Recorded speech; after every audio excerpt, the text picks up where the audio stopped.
गुरुजी ध्यान दीजिए। हाँ ध्यान दे रहे हैं, आप बोलो, ध्यान है पूरा, बताओ। गुरुजी एक्चुअली ना मेरी फैमिली में थोड़ा सा काफी सालों से ना ऐसा हो रहा है कि पहले मेरे भैया खत्म हो गए, उसके बाद अभी प्रेजेंट टाइम पे मेरी मम्मी खत्म हो गई। मतलब एक चीज नहीं समझ में आता, अगर भगवान है तो मतलब इस तरीके से क्यों कि मतलब मेरे ही फैमिली में मेरे 2 ब्रदर थे, मेरी 2 मम्मी थी, मतलब मेरी मम्मी थी, मेरे 2 ब्रदर थे, एक ही मम्मी थी। तो पहले मेरे भैया खत्म हुए आज से 15 साल पहले, ठीक है। और फिर अभी 2 साल पहले मेरे छोटे वाले भाई खत्म हुए, उसके बाद फिर मतलब ऐसा फील ही नहीं आता कि मतलब भगवान है इस टाइम पे। मतलब आप चाहते हैं कि कोई की मृत्यु ना हो? बात वो नहीं है, बात ये होती है कि मतलब एक टाइम होता है किसी के जाने का। ठीक है आपकी बात। अभी प्लेन हादसा हुआ, सब बच्चे से लेके बूढ़े तक जल गए, तो ये तो हादसा है, ये मृत्यु लोक है। आप जिस धरती पे खड़ी हो, इस धरती का नाम क्या है? मृत्यु लोक। हर व्यक्ति अपनी उम्र लेके पैदा होता है, जितना उसको ईश्वर ने टाइम दिया है रहता है, और फिर उसको बुला लेता है अपने पास। गुरुजी वो बात तो सही है, बट पता है मैं अपनी मम्मी के बिना रह नहीं पा रही हूँ। कितने साल हो गए मम्मी को गए? अभी 1 साल नहीं हुआ, अक्टूबर में 1 साल हो जाएगा। क्या हो गया था आपकी माँ को? Silent attack. अटैक। और पिताजी हैं आपके? जी। और भाई बहन कितने हैं आप लोग? हम पहले तो 2 भाई थे, 3 बहनें हैं, अभी प्रेजेंट टाइम पे 3 बहनें हैं बस, और पापा। 2 भाई कहाँ गए? एक्सपायर हो गए दोनों भाई। उनको क्या हो गया? बड़े वाले भैया को करंट लगी थी, छोटे वाले भैया की किडनी फेल थी। सही है, दुख का पहाड़ है ये। माँ भी चली गई, भाई भी चला गया, पिता क्या करते हैं? कुछ नहीं, अभी करीब 1 साल पहले उनका भी एक्सीडेंट हुआ था, तो उस टाइम पे उनको थोड़ा सा मेजर था, तो इसकी वजह से उनके पैर में दिक्कत है, तो चल नहीं पाते। पहले उनका बिजनेस था, अभी नहीं है। मैं अभी जॉब कर रही हूँ, मेरा ग्रेजुएशन चल रहा है। मैं मतलब ये पूछना चाह रही थी, मतलब मैं आपको काफी टाइम से देखती हूँ, बट आप जो चीजें बोलते हो मुझे ना उस चीज पे है यकीन है, बट ऐसा ना जब से मेरी मम्मी गई है ना, तो मतलब ऐसा लगता है कि दुनिया में कोई चीज है ही नहीं। ठीक है, आप ये मान लो कुछ नहीं है, तो ये मान के भी क्या पाओगी? कुछ नहीं पाएंगे, बस एक क्वेश्चन था मन में, ये चीज चल रही थी। क्या क्वेश्चन है कि ईश्वर है कि नहीं? नहीं, ये तो है कि नहीं वाला क्वेश्चन है ही नहीं, मेरा तो ये क्लियर है कि नहीं है, क्योंकि आप इस चीज को मान लीजिए, एक ही फैमिली, इतनी बड़ी दुनिया में एक ही फैमिली के ऊपर इतनी सारी चीजें। क्यों? अभी जो प्लेन हादसा हुआ उस समय तो उसके माता पिता 2 बच्चे थे, चारों एक्सपायर हो गए, तो ये केवल आपकी फैमिली के साथ ऐसा हुआ? आज ही सूचना मिली कि एक बस खाई में गिर गई, उसमें 10 लोगों की मृत्यु हो गई, परिवार तो रहा ही होगा उसमें। बेटा ये मृत्यु लोक है, मैं भी एक दिन मरूंगा, आप भी एक दिन मरेंगे, सबको मरना है। जब केदारनाथ में 2012 में, केदारनाथ में 2013 में जब केदारनाथ में आया, वहां पे पानी इत्यादि का, तो बहुत लोग मारे गए थे, आपदा थी वो। अभी यूक्रेन युद्ध चल रहा है, रसिया यूक्रेन का, कितने लोग यूक्रेन में मारे गए, परिवार घर के ऊपर मिसाइलें गिर गई। पाकिस्तान में और हिंदुस्तान का भी युद्ध हुआ, कितने लोग मारे गए। तो भाई ये मृत्यु लोक है। बेटा मैं आपके दुख से सहमत हूं कि दुख बहुत बड़ा है, लेकिन आप अपने दुख को लेकर ये सोचें कि नहीं ईश्वर तो है ही नहीं। चलो आप मान लो कि ईश्वर नहीं है, तो ईश्वर नहीं है ये मान के आपको क्या प्राप्त होना है, और ईश्वर है ये मान के नुकसान क्या है? चलो आप सारी जिंदगी यही मानो कि ईश्वर नहीं है। ईश्वर नहीं होता तो ये बताओ कि आपकी मां फिर चली कहां गई?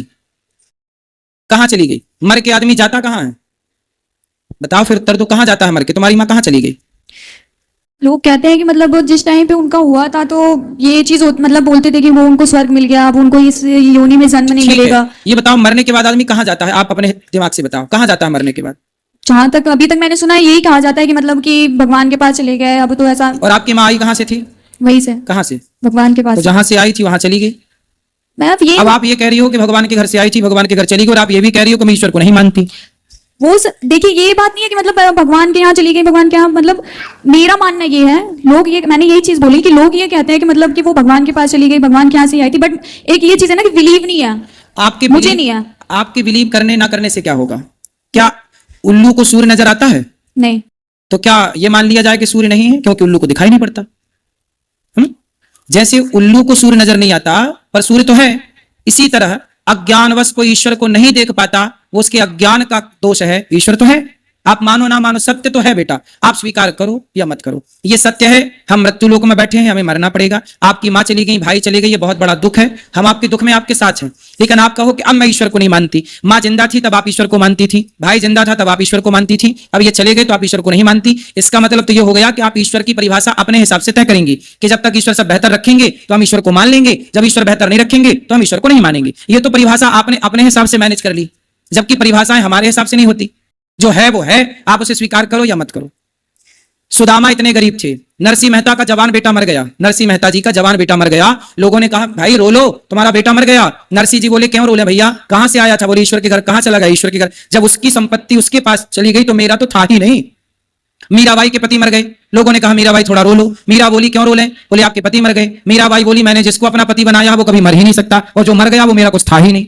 भाई ये बताओ, हमने बेटा रिश्ते हमने बना लिया, ये हमारी माँ है, ये हमारा बाप है, ये हमारा बेटा, यही तो रिश्ते होते हैं। हम इन रिश्तों में इतने जकड़ जाते हैं कि हमें लगता है ये मेरी माँ के बिना मैं नहीं रह सकती, मैं पति के बिना नहीं रह सकती, मैं पुत्र के बिना। ये मोह है, आपने ही जबरदस्ती पकड़ रखा था। जबकि ये संसार ऐसा है, मृत्यु इतनी निर्दयी है कि वो ये नहीं देखती कि ये माँ है कि बच्चे हैं कि बूढ़े हैं कि जवान है। इसलिए बेटा हमें रहना तो संसार में ही है, इसलिए संसार के नियमों का उल्लंघन नहीं कर सकते। संसार में नियम ये है कि ये सृष्टि चल रही है। आपने घड़ी पहनी है तो उसे किसी ने बनाया होगा तब तो आपने पहनी, कोई बनाने वाला होता ही नहीं तो आप घड़ी कैसे पहनती? आपने जो टी शर्ट पहनी है इसे किसी ने बनाया है कि बिना बनाए बन गई? जी किसी ने बनाया तभी तो पहने हैं। आपकी आंख है, आपकी आंखों में दिखता है, इस तरफ व्हाइट है, बीच में काली है पुतली, तो ये बिना बनाए बनी कि किसी ने बनाया होगा? नहीं बनाए हैं तभी तो। फिर तो जिसने बनाया है आपको वो कौन है? आप भी तो बिना बनाए नहीं बन सकती थी ना। आपको किसने बनाया है बताओ? भगवान। फिर जिसने आपको बनाया है, आप कह रही हो कि मैं उसे नहीं मानती, केवल इसलिए नहीं मानती क्योंकि मेरी माँ चली गई, क्योंकि मेरा भाई चला गया। ठीक है, वो दुख है, दुख अलग विषय है, पर सत्ता को नकारना ये तो अलग ट्रैक पे आप चली गई। सुदामा इतने गरीब थे, आज सुदामा की तरह कोई गरीब हो तो वो तो यही कहेगा मैं ईश्वर को नहीं मानता, मैंने तो इतनी भक्ति की, पर क्या मिला? सुनो, द्रौपदी को जानती हो? जी। कौन है? नहीं इतना नहीं पता मुझे। कृष्ण की बहन है, अर्जुन की पत्नी है, पांडवों की पत्नी है, जिसका चीरहरण हुआ था। जी। द्रौपदी के 5 बेटे थे, 5 बेटों को मार दिया अश्वत्थामा ने, जबकि वो तो कृष्ण भगवान की बहन थी ना। तो भगवान की बहन के बेटों को मार दिया। अभिमन्यु मार दिया गया, अभिमन्यु तो सगा भांजा था भगवान कृष्ण का। पर मृत्यु तो भैया राम के पिता है दशरथ, मर गए। ये मृत्यु लोक में भैया जो आया है, चाहे वो भगवान का बाप ही क्यों ना हो, इस सच्चाई से तो गुजरना ही है ना अपने को। आपकी माँ का जितना टाइम था, आप ये क्यों नहीं सोचती कि आपकी माँ को तब मर जाती वो जब आप पैदा हुई थी? आपने माँ का मुंह ही ना देखा होता तब माँ मर जाती तो आप कर क्या लेती? पर भगवान ने आप पर दया की और इतने वर्षों के लिए माँ का सुख आपको दिया, माँ का दूध दिया, माँ की गोद दी, माँ का लाड जो दिया है, क्या उसका थैंक यू आपने किया? जो नहीं दिया उसकी शिकायत है बेटा। इसलिए भगवान का चिंतन करो और मन लगा के काम करो, माँ बाप के सपने आप साकार करो, पढ़ लिख कर। ईश्वर को कोसने से कुछ ना होगा, कोसते रहो सारी जिंदगी, बैठे कोसते रहना, क्या हो जाएगा? ईश्वर तो ऐसी सत्ता है, कोई उसे माने ना माने उसका क्या बिगड़ रहा है? ईश्वर अपने, देखो आप ये क्यों नहीं सोचती हो, जो व्यक्ति कोई पाप करता है तो उसकी पाप का दंड उसे मिलना चाहिए कि नहीं? मिलना चाहिए। मिलना चाहिए। तो बेटा कभी कोई पाप हमसे होते हैं जिस पाप के कारण हमारी माँ हमसे चली जा, हम बिना माँ के हो जाते हैं। अब जो बच्चा पैदा होती उसकी माँ मर गई, क्यों मर गई भैया? इसको माँ का प्यार नहीं मिला, मतलब इसके भाग्य में माँ का सुख था ही नहीं। क्यों नहीं था? क्योंकि इसके पिछले जन्म का कोई ऐसा कर्म रहा होगा जिस कर्म से इसकी माँ का सुख इसे नहीं मिलना था। आप ये भी तो सोचो कि आप आज खड़ी हो, तो आप आज खड़ी हो यहां, इसके पहले भी आप कुछ कर रही थी, पिछले जन्म में कोई कर्म आप कर रही थी, उस कर्म के कारण आपको ये जन्म मिला। इस जन्म में माँ नहीं मिली, भाई मिला, इतना दुख मिला। भाई ये कर्म दंड है ना बेटा। भीष्म पितामह ने बाणों की सैया पे क्यों लेटे? क्योंकि इस पिछले किसी जन्म में सांप को फेंक दिया कांटों के ढेर में। जब हम कोई पाप करते हैं तो पाप का दंड हमें तो मिलता ही है ना बेटा, दुख के रूप में। आपको दुख हो रहा है तो ये दुख क्या है? आप ये क्यों नहीं सोचती? आप कहते हो मैं ईश्वर को नहीं मानती, आपने ये क्यों नहीं सोचा कि मेरे किसी जन्म का कोई पाप रहा होगा जिस पाप के कारण ही मुझे पाप ही दुख देता है, पुण्य सुख देता है। ये प्रकृति का, ऐसे कोई मानो ना मानो, पर अटल सत्य यही है कि हमारे पाप हमें दुख देते हैं, हमारे पुण्य हमें सुख देते हैं।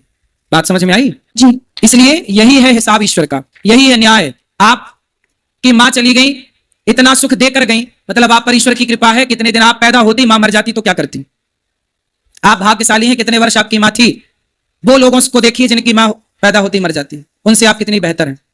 देखो पॉजिटिव रहना है तो बहुत सारी बातें हैं, और नेगेटिव ही रहना है, नकारात्मक की सोच रखना है तो कोई बात नहीं है। फिर एक ही बात है कि जी ईश्वर नहीं है, फिर यही माना जाए कि ईश्वर नहीं है और कोसा जाए ईश्वर को। तो ये कोस कर भी क्या पाओगे आप और क्या पाऊंगा मैं? जी। क्या समझ में आया? जी समझ में आया कि मतलब एक तरीके से मुझे मतलब ये बताइएगा कि मतलब सच में ये कर्मों का ही फल होता है पिछले जन्म के? भाई बिना कर्म किए तो आपको नंबर नहीं मिलते, 10वीं से 11वीं में नहीं जाती। आप कर्म ना, आप लिखो मत कॉपी में तो आपको मिल जाएगा नंबर। ये चीज तो मुझे पता है कि जब तक कर्म नहीं करेंगे तब तक फल नहीं मिलेगा। ये जो पिछले जन्म का इस जन्म में मिल रहा है, इसका क्या कनेक्शन है? अच्छा ये बताओ, एक समय पर 2 बच्चे पैदा होते हैं, एक अंबानी के घर पैदा हुआ, बड़े आदमी के घर, और एक फुटपाथ पर पैदा हुआ। एक ही दिन, एक ही तारीख, एक ही दिन दो बच्चे पैदा हुए, एक अमीर के घर एक गरीब के घर। अब बताओ, जो अमीर के घर पैदा हुआ वो सोने की चम्मच में दूध पिएगा, सोने के झूले में झूला झूलेगा, वो जन्म लेते ही रईस हो गया। और इस गरीब ने फुटपाथ पर पैदा हुआ, साड़ी का झूला बांधती है माँ। अब बताओ बेटा, दोनों एक साथ पैदा हुए थे, पर एक गरीब हो गया जन्म लेते ही, गरीब के घर पैदा होके, एक अमीर हो गया अमीर के घर। अब ये बताओ कि उन बच्चों ने तो अभी कोई कर्म भी नहीं किया, पैदा ही हुए हैं, और पैदा होती कोई अमीर हो गया कोई गरीब, क्यों हो गया? सब अमीर होते फिर या सब गरीब होते? क्यों बेटा, उत्तर दो। एक तरीके से कर्म ही होगा। कर्म, पिछले जन्म का जो कर्म था उसके कर्म ने उसे अमीर बना दिया, उसका जो कर्म था उसके कर्म ने उसे गरीब बना दिया। तो ये कर्मों का ही पूरा खेल है बेटा, वरना सबना बड़े घर पैदा हो, फिर कोई गरीब ही ना रहे, फिर कोई भूखा क्यों मरे, फिर किसी को फोड़ा फुंसी क्यों हो, रोक कोई अपाहिज क्यों होता है, कोई पैदा होती लंगड़ा होता है, कोई लंगड़ा है, कोई अंधा है, कोई क्यों, कोई अंधा क्यों है? पैदा तो सब माँ के पेट से हो रहे हैं ना जी। फिर कोई अंधा क्यों हो रहा है, कोई लंगड़ा लूला क्यों पैदा हो रहा है? क्योंकि वो अपने कर्म दंड भोगने आया है, ये कि तू जाएगा पर एक कदम चल नहीं पाएगा। ये कर्म दंड है बेटा। पिछला जो हम आपको आज सताएंगे, एक बात बताओ, आज हम आपको सताएं, पकड़ के मारें और पकड़ के आपको आग में डाल दें, जिंदा जलाएं और आपके साथ दुराचार कोई करे, अब बताओ जो हम आपके साथ गलत करेंगे, हम आपको सताएंगे, आपका खून बहाएंगे, तो फिर हमें सुख मिलेगा? नहीं। फिर हम आपके साथ गलत करेंगे ना बेटा, तो हमें भोगना पड़ेगा। आप कोई देखे ना देखे पर ईश्वर तो देख रहा है। इसलिए बेटा, संसार की अदालत से कोई बच सकता है, ईश्वर की अदालत से कोई नहीं बच सकता। यह ईश्वर की अदालत है। जो न्याय आपके साथ हुआ है वो ईश्वर की अदालत से हुआ है, मेरी और आपकी अदालत से नहीं। ठीक है जी। इसलिए सत्य को स्वीकार करो। समझ में आई बात? जी, क्या समझ में आया? ये समझ गई कि मतलब जरूर उस जन्म में मैंने कुछ ऐसा किया था जो इस जन्म में मेरी मम्मी मेरे से छिन गई। हो सकता है कि ऐसा रहा होगा कि उस जन्म में मैंने किसी के साथ गलत किया होगा, या मैं किसी की माँ रही होगी, मैंने उसके साथ गलत किया होगा, इस वजह से मेरी मम्मी इस टाइम पे चली गई। नहीं तो अब यही सत्य है बेटा, आप सही चली गई। अब यही सत्य है कि किसी की माँ जब हम किसी से छीन लेते हैं तो हमसे भी हमारी माँ ईश्वर छीन लेते हैं। जब आप किसी से किसी का बेटा छीन लेते हैं तो ईश्वर आपसे आपका बेटा छीन लेते हैं। ये तो प्रकृति है साहब, गोल है, लौट के आएगा, आज नहीं तो कल आएगा।